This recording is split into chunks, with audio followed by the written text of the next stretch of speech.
First, you have some time to look at questions 1 to 5.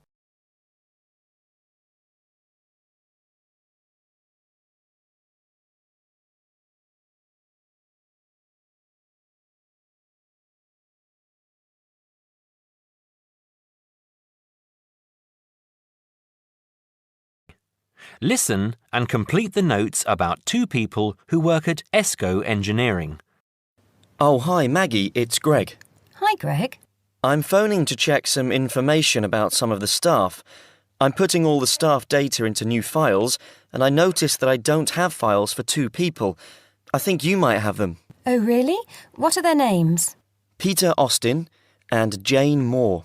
Let me have a look. Yes, I've got them here. Shall I send them to you?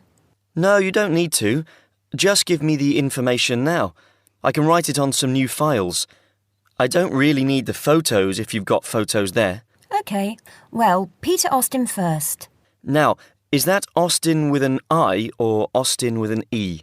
It's Austin, and his address is 110 Argyle Street, Tunbridge Wells, Kent, TN3 5RQ. 110? Uh-huh.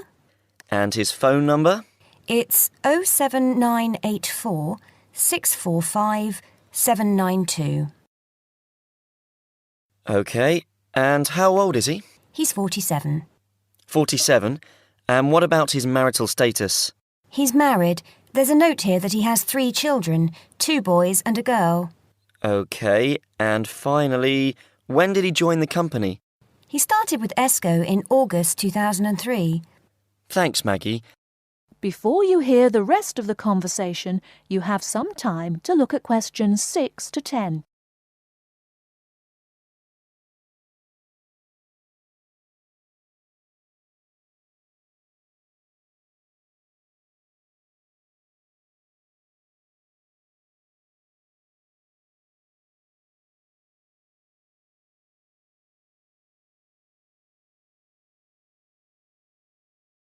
Now listen and answer questions 6 to 10.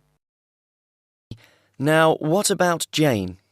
Her name's Jane Moore, that's Moore, and her address is 72 Cedar Road, Crowborough, Kent, CR3 5RQ. CR3 and what, sorry? CR3 5RQ. And how do you spell cedar? CEDAR. Her phone number is 07984 650 396. 07984 650 396. Yes. Now, she's 22 and she's single. OK. And she started with ESCO in 2005, February 2005. Right, thanks, Maggie. That's very helpful. Goodbye now. Goodbye. That is the end of part 1. You now have half a minute to check your answers.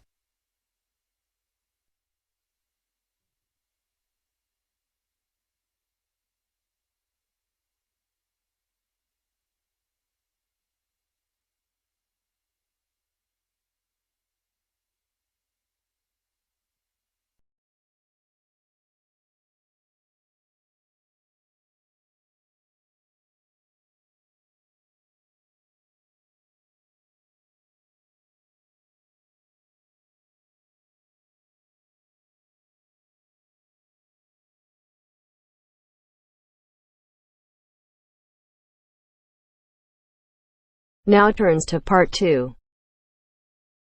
Part 2. You will hear a conversation between a prospective student and a university advisor about applying to enter the university. First, look at questions 11 to 13.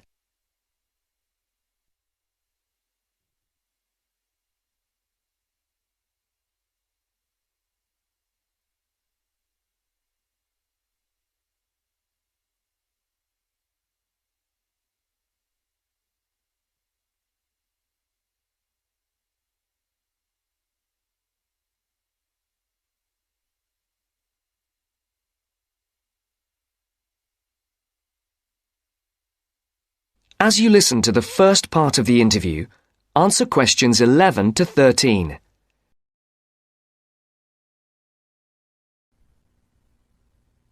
I'm interested in entering your business administration program, and I'd like some information on how to apply. I'm a little concerned because I've been out of school for a number of years. That could actually work to your advantage. It's possible to get academic credit for work experience if that experience is related to courses in our program. I've been working in business for several years. How would I get academic credit for that? First, you'll need to read the university catalogue to see if any of the course descriptions match your specific job experience. For example, if you've worked in accounting, you may be able to get credit for an accounting course. So then what would I do? You would write a summary of your work experience, relating it to specific courses we offer. Submit that to the admissions office with a letter from your work supervisor confirming your experience. Now look at questions 14 to 20.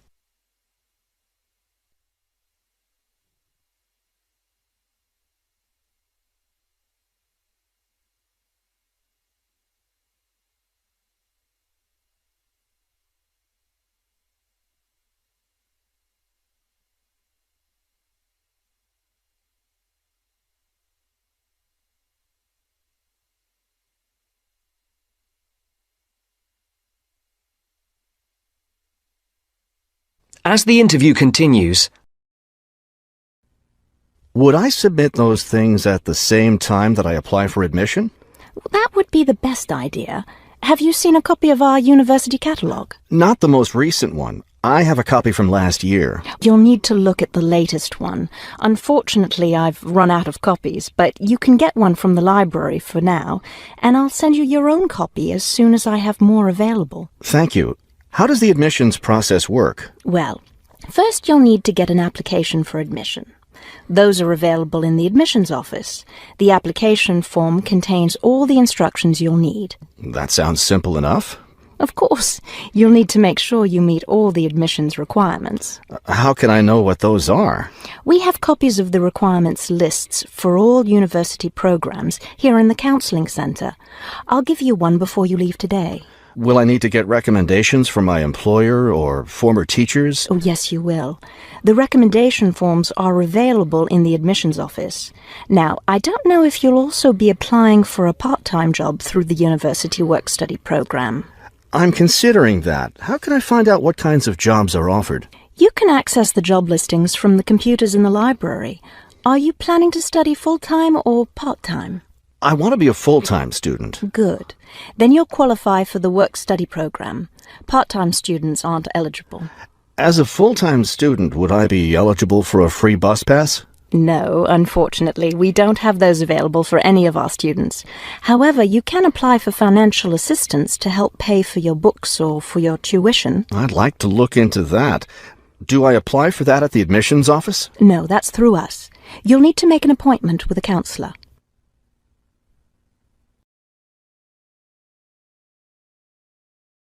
That is the end of part 2.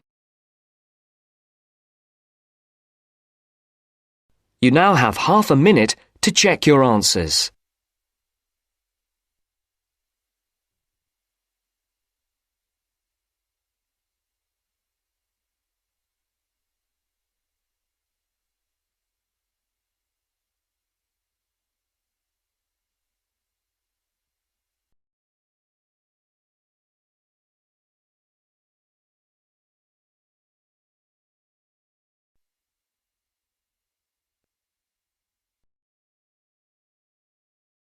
Now turns to part 3. Part 3. You will hear a business studies student called Sam talking to his tutor about an IT project he is going to do for a local company called Turner's. First, you have some time to look at questions 21 to 26.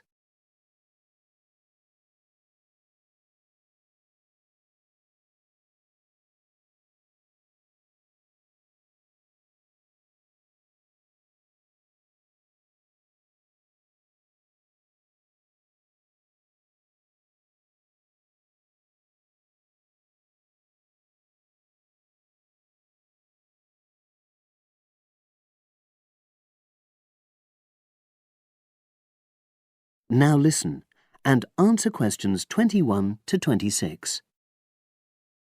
Hello, Sam. Come in and sit down. Thanks.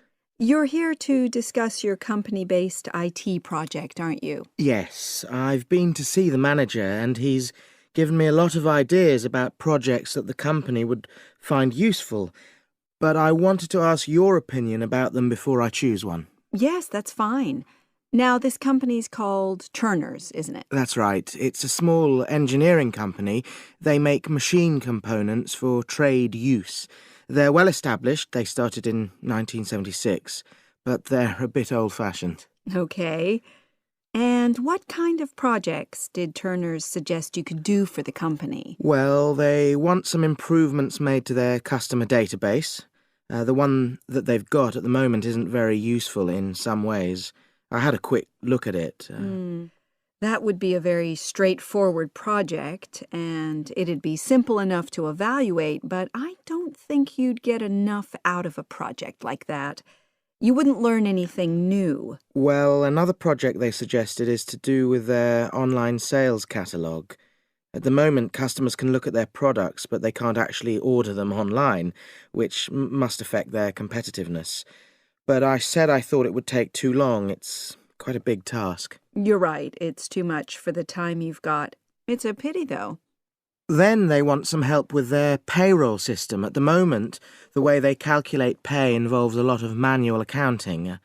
I suggested they could have a system where employees register electronically when they arrive and leave work, so the hours they do could be transferred automatically.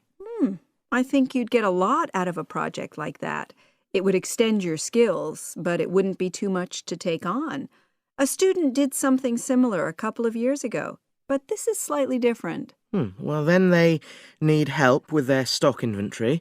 They do everything manually. Really? Yes, and it takes so much time. It's probably very inaccurate, too. An electronic inventory would probably be the biggest single benefit for the company. I'm surprised they haven't had it done before. I know. Then they wanted to improve their internal security. The manager had visited other companies where the staff use swipe cards to access various areas of the building. It sounded useful, but the trouble is I'm not really sure how to do it. Well, I think you're right in that assessment.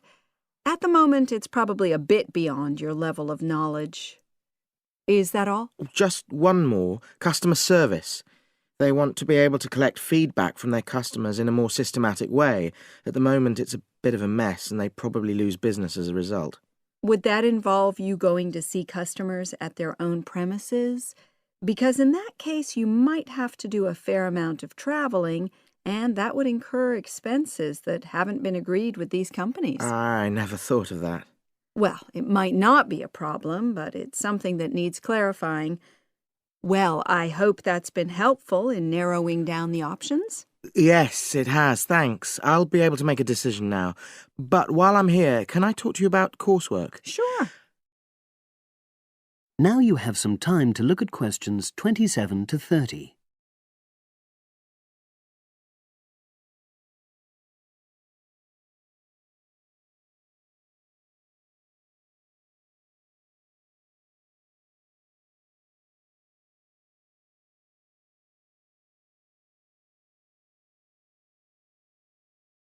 Now listen and answer questions 27 to 30. I'm not very happy about the way our group assignment is working. There are some problems. Oh dear. Are people just not getting on with each other? That's the worst thing. Actually, we're all friends. It's not that. But when we're having a discussion about the assignment, one or two people end up doing all the talking and the rest don't say anything. It's a bit frustrating because we need plenty of debate. Well, that's a common observation. You're studying in a group with people from all over the world, and you all have your own ways of participating.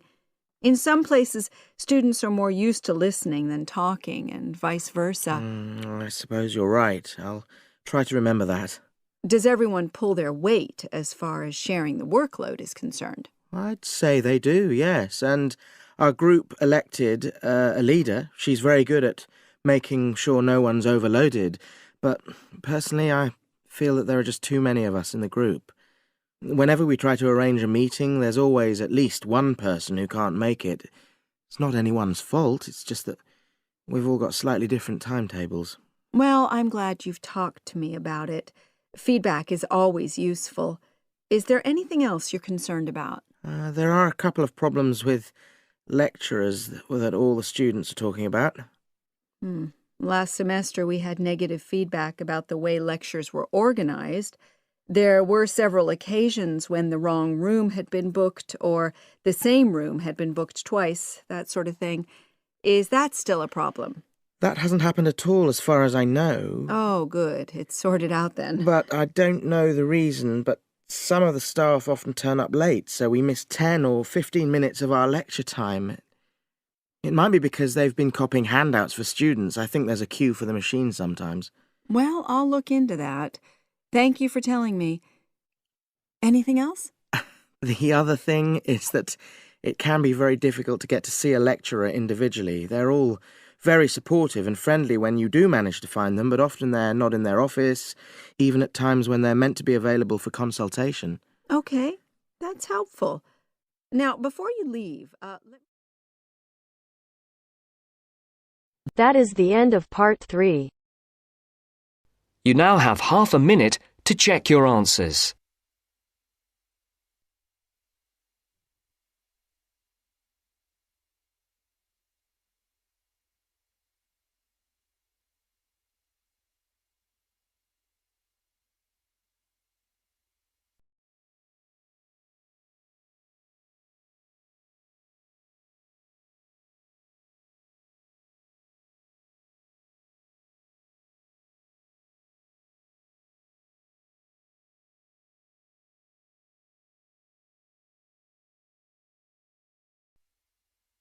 Now turns to part 4.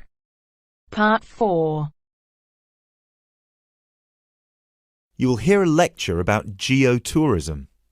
You have 30 seconds to look at questions 31 to 34.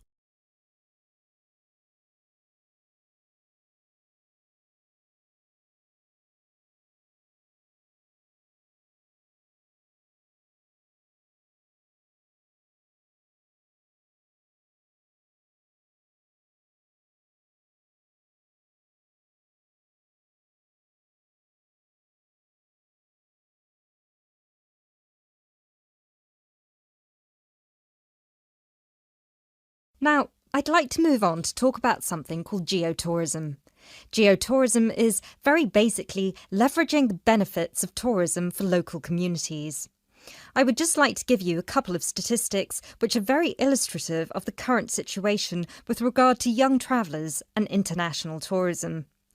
Firstly, tourism has an impact on more people worldwide than any other industry. Indeed, it has an impact on 1 in every 2 people, either directly or indirectly. The second statistic is that in global tourism, there is a 97% economic leakage. This means that if you spend £100 on going on holiday, normally only £3 of that money will actually reach the people who are giving you the services and the accommodation, for example, in the destination. If you put these two figures together, you can understand why some of the regions of the world which have very high levels of tourism still have very high levels of poverty and huge developmental challenges. These countries have this massive industry demanding a huge number of services, but they are not seeing a fair reward for these services. Geotourism is about changing this.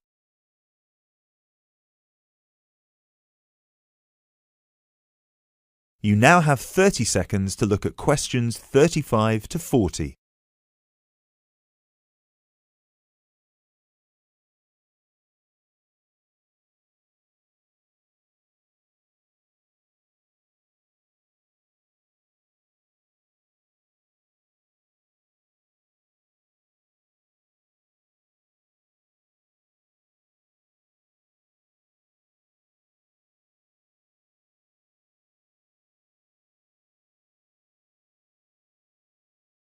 Projects are now being developed with financial organisations such as the World Bank. One of these involves developing a technology platform which is bringing grassroots travel products such as hotels, locally owned hotels, not global chains, very locally owned tour operators to the international travel market, therefore avoiding the middlemen. These middlemen often cut them out of the market completely or just make their business unsustainable. Another way that geotourism can be promoted is through the niche travel market of volunteering. These days, a significant number of older teenagers want to spend a gap year, either between school and university or university and employment. Often, these people want to spend some or all of their year volunteering, but they either don't have the money or don't feel inclined to pay the main volunteering organisation businesses the fee they require, which can be as high as £3,500. What they are looking for is an organisation who can connect them with people on the ground, who can suggest worthwhile local projects. So, this is a real win-win scenario. The organisers charge a small flat fee, which then goes to the local contact. Thus, the local contact gets a very good commission just for one customer. The customer is also saving a large amount of money and time, both of which they can give to the projects they end up working on. There is still quite a long way to go before poverty in the most popular of tourist areas is eradicated, but a focus on this type of geotourism could provide an answer.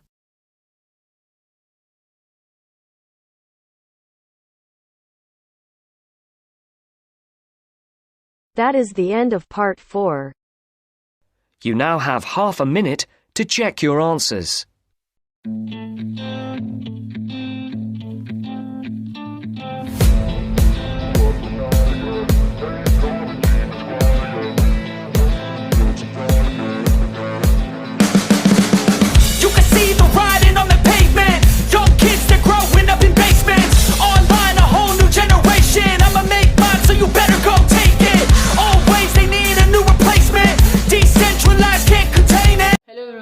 Welcome to our channel. Today in this video I'll be discussing with you writing task 2, and the question for today is there are different methods businesses use to increase their sales. What are the different ways companies use to increase sales and which ones